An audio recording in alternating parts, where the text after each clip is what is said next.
So we're here on a gray December afternoon in the South End visiting Jeff Hull's studio in anticipation of a gallery show that he'll be opening at the HallSpace in Dorchester at the end of January entitled Quisquillious.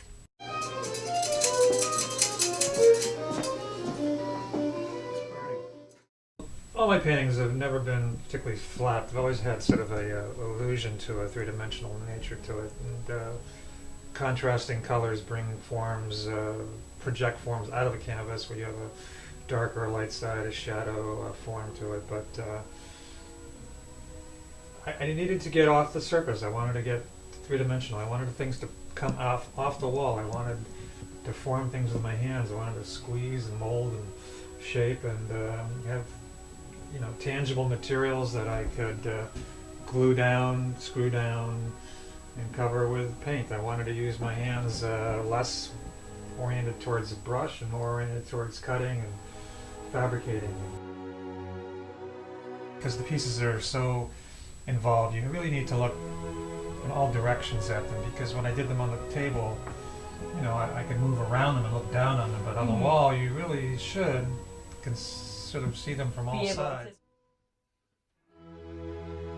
The gallery that I'm involved with, the HallSpace in Boston, yes, it's a very big space and a very wide, open area, and so I felt that the new work, this work, could fit quite nicely in them.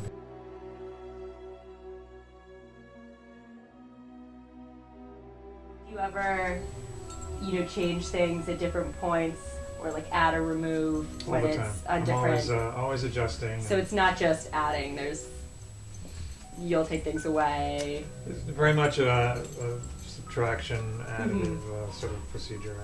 I'm always perhaps moving things around. I'm finding things, buying things, and then adding them on. I like it a little unfinished, a little rough. I don't want it polished. I don't want a car finish on it by any means. So it's painterly and rough and messy and textural in a lot of ways. So it's always a process. Here we get to see your working space and your materials and things that you're in the midst of, and that becomes very different when it's just a single piece in a more formalized space. I mean, your work, the color and the shapes, it's like a celebration. Is that? Well, I don't know if I'm celebrating anything necessarily. It's just that I don't want it to be morose or morbid.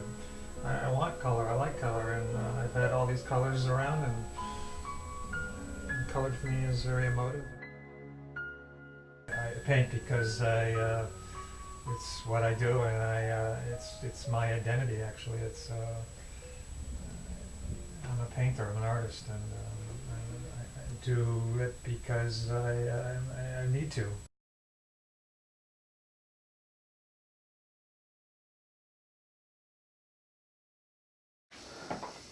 I don't know if this is going to be used, but